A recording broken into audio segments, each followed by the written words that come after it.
Just days ago, we watched as Donald Trump helped usher in a shocking upset for Mark Carney and the Liberal Party in Canada, turning a massive, years-long advantage for Pierre Poilievre and the Conservative Party into a surprise win for the left. Turns out Canada was just the beginning because now, yet another country whose right-wing party was ascendant has watched a left-wing party capitalize off of Donald Trump's popularity.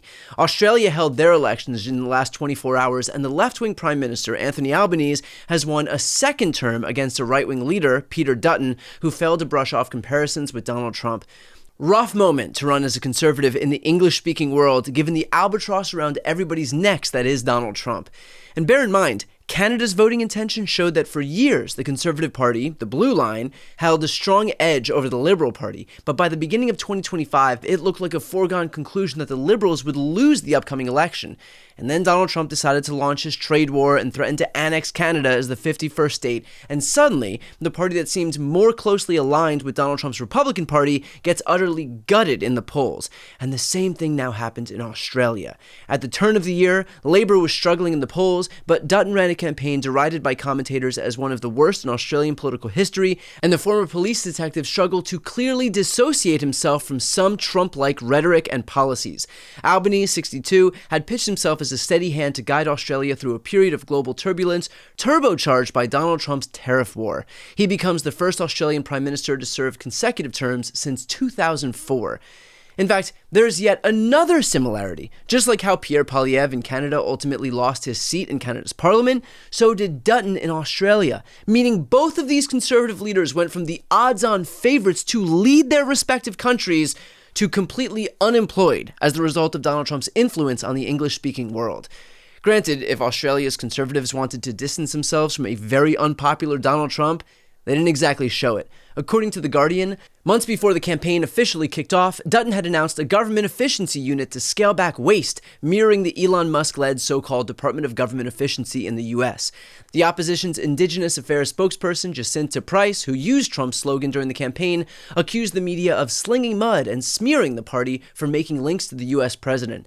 Quote, Donald Trump doesn't own those 4 words, the senator said on ABC, referring to the Make Australia Great Again slogan she used. So yeah, if the goal is to create some space between you and the guy who acts as a lead weight around every politician's neck in the world, perhaps Make Australia Great Again isn't the best slogan. Perhaps making an Australian Doge isn't going to help things along. In terms of why the Liberal National Party in Australia lost, I don't think we have to look too far as they sit there in their MAGA hats and orange face toner. In fact, that's a point that Anthony Albanese made here. We do not need to beg or borrow or copy from anywhere else. We do not seek our inspiration overseas. We find it right here, in our values and in our people. It's also worth noting, though, that Dutton chose not to adopt the full Trump playbook, opting to do the unthinkable as far as Donald Trump is concerned and actually accept the election results. A short time ago, I spoke with Peter Dutton, who has, of course, conceded defeat. And I thanked him. No. What we do in Australia is we treat people with respect. I thank Peter for his generous words at the end of what has been a very hard-fought campaign. And I want to take this opportunity to wish Peter and Kiralee and their family all the very best for their future. Albanese's comments were not dissimilar to what Canada's Mark Carney said after his recent election victory in his own country. Our old relationship with the United States, a relationship based on steadily increasing integration, is over. The system of open global trade, anchored by the United States, a system that Canada has relied on since the Second World War, a system that, while not perfect, has helped deliver prosperity for a country for decades, is over. These are tragedies, but it's also our new reality. We are over the shock of the American betrayal, but we should never forget the lessons. But you're going to take us forward. We have to look out for ourselves. And above all, we have to take care of each other.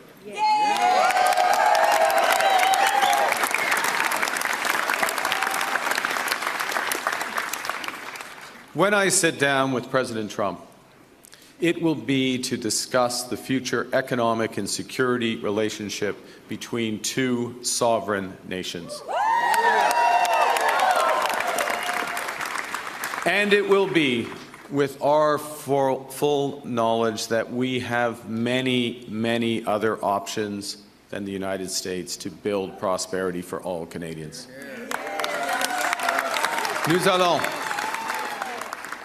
Nous allons renforcer nos We relations will avec des strengthen partenaires our fiables. relationship with reliable partners in Europe, in Asia, and elsewhere in the world.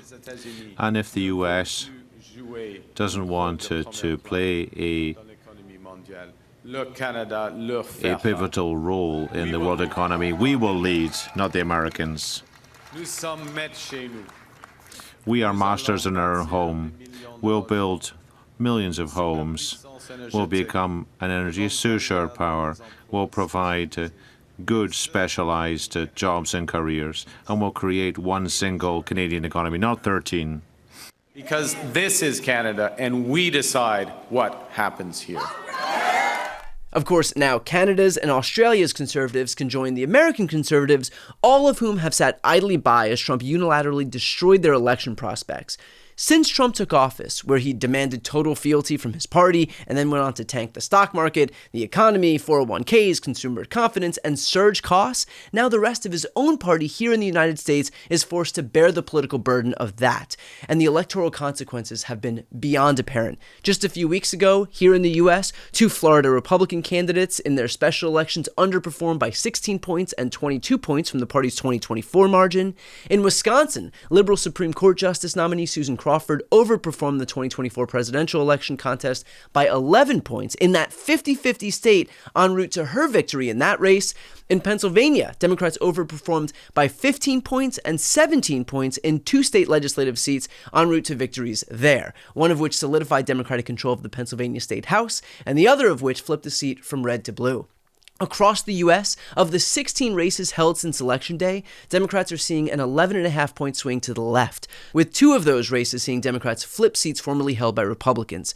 So I hope it was worth it for Donald Trump to come into office threatening to annex our sovereign neighbors and one of our closest trading partners and friends. I hope it was worth it to impose tariffs that would crater our own economy. And I hope it was worth it to turn a runaway victory for his own ideologically aligned counterparts in Canada and Australia into a massive upset for his decidedly less ideologically aligned counterparts in those countries. When I say that everything that Donald Trump touches turns to shit, don't take my word for it. Just look at the rest of the English-speaking world's elections. Just look at our stock market. Look at global sentiment. Look at your retirement savings. And look at the recession that we find ourselves in right now. And look, I'm under no delusions that Republicans are going to learn from the mistakes of the very recent past, up to and including today. The reality is that they know full well the risks associated with aligning themselves with Donald Trump and enabling his dangerous and deranged behavior. But they do it anyway, because they've decided to allow him to have power over them, and now they can't get it back. They have established the precedent that Donald Trump gets to usurp all of their influence, their dignity, their voice, and they're left as barren husks who exist solely to display slavish devotion to just one man. I gotta say, truly one of life's great mysteries how other countries don't seem especially interested in replicating the profiles and courage set forth by our Republican Party. Before you go, if you enjoyed this content and you want to see more and support independent media, please subscribe to this channel. The subscribe button will be right here on the screen. But second, the reality is that we are now in a political environment where this administration can lean on any of the social media platforms to suppress certain voices if they don't like critical coverage. That means my longevity here is in the hands of a few tech billionaires who are already making it clear that they are willing to cater to this administration. To that end, signing up for my newsletter is a way for me to reach you directly if that ever becomes necessary. I'll put the link right here on the screen as well, so please sign up. It's free, but there's also an option to do a paid subscription if you'd like to support me and my team. I really appreciate it. Thanks so much for watching.